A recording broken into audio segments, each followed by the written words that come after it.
பொறுத்து கொள்ளுதல் என்றால் அமைதி காத்தல் என்று அர்த்தம். நிறைய காரணிகள் பொறுத்து கொள்ளுதல் என்னும் குணாம்சத்தை இடம்பெறச் செய்யும். இது ஒரு குணாம்சம்தான். பொறுத்து கொள்ளுதல் என்னும் குணமாகப்பட்டது உயிருள்ள ஒவ்வொரு ஜீவராசிகளிடத்தும் காணப்படும் பொதுவான ஒன்றுதான். நன்மையானது நல்முறையில் நிகழ்ந்தேறுவதற்கும் பொறுத்தலின் பங்கானது பெரும்பங்காக இருக்கிறது.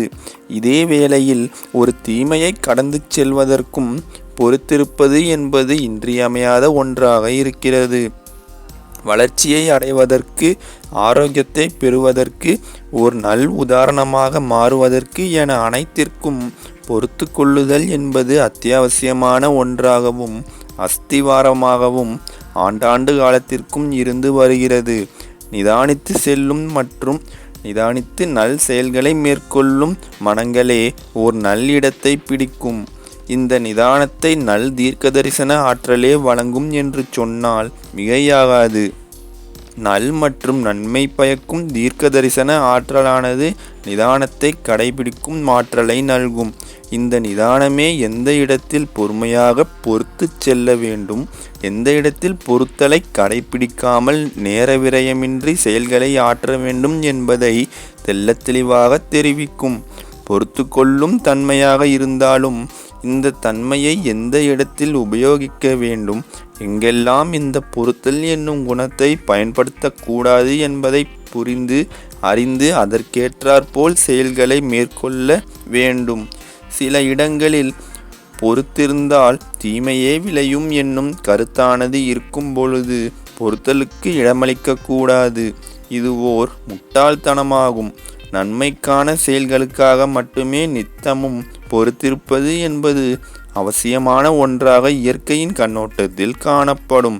நிதானித்து வாழும் மனங்கள் நிச்சயம் வஞ்சகம், சூழ்ச்சி, பொறாமை, அதர்ம வழிகள் ஆகியவற்றினின்று விலகி நின்று நன்மை தரக்கூடியவைகளான நல் எண்ணம், நல் உத்வேகம், இரக்க குணம், உதவி மனப்பான்மை ஆகியவற்றை ஏற்று நடக்கும்.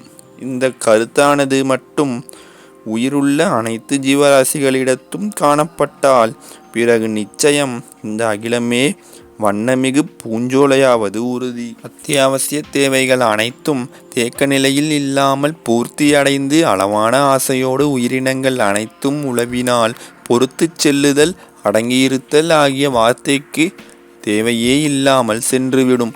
ஒரு உயிரினம் தான் பிறந்த சனத்தில் தோன்றி தன்னை சுற்றி இருக்கும் எண்ணிலடங்கா உயிரினங்களைக் கண்டும் வாழ்க்கை நெறிமுறைகளை பின்பற்றியும் இடம் மற்றும் சூழலுக்கு ஏற்றாற்போல் நடித்தும் அதர்மத்தை பின்பற்றியும் வாழ்க்கையை வாழ்ந்து கொண்டுதான் இருக்கின்றன. நல் மற்றும் தெளிவான தீர்க்க தரிசன ஆற்றலானது இல்லாமல் இருக்கும் மனங்கள் நிச்சயம் தீர்க்க தரிசனத்தை வைத்து கொள்வதை ஒரு கட்டாய கடமைகளுள் ஒன்றாக எடுத்தாவது கடைபிடித்து செயல்பட வேண்டும். கட்டாய கடமையாக இந்த நல் தீர்க்க தரிசனத்தை வளர்த்து கொள்ளும் ஆற்றலை கடைபிடித்தால் கூட சிறிது சிறிதாக நல் மாற்றமானது தென்பட துவங்கிவிடும்.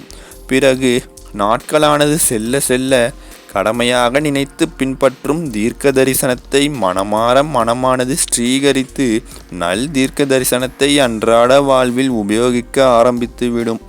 இந்த தீர்க்க தரிசனத்தை மனமாற உணர்ந்ததற்கும் கடமைக்கென்று பின்பற்றிய தீர்க்க தரிசன ஆற்றலே துணை புரிந்தது என்று கூறினால் மிகையாகாது. ஆக அனைத்திற்கும் மூலாதாரணமாக இருக்கும் நல் மற்றும் தெளிவான தீர்க்க தரிசனத்தை வைத்து கொண்டும் வளர்த்து கொண்டும் செயல்படுவதே உத்தம காரியமாகும். இந்த நல் தீர்க்க தரிசனமானது நிறைய காரணிகள் மூலம் தோன்றும். வெளிப்புற சுற்றுச்சூழல் வழியாகவும் தோன்றலாம், தனது சொந்த அனுபவத்தின் வழியாகவும் தோன்றலாம். அடுத்தவர் வாழ்வே ஓர் நல் பாடமாக அமைந்து நல் தீர்க்க தரிசனத்திற்கு வழிவகை செய்யலாம். தனது சக உயிரினம் அல்லாத மற்ற உயிரினத்தை கண்டும் தீர்க்க தரிசனமானது ஊற்றெடுக்கலாம். இது போன்ற நிறைய நிலடங்கா காரணிகளாகப்பட்டது தீர்க்க தரிசனத்தை வரையறுப்பதற்கு தோன்றிய வண்ணம்தான் இருந்து கொண்டே இருக்கின்றன.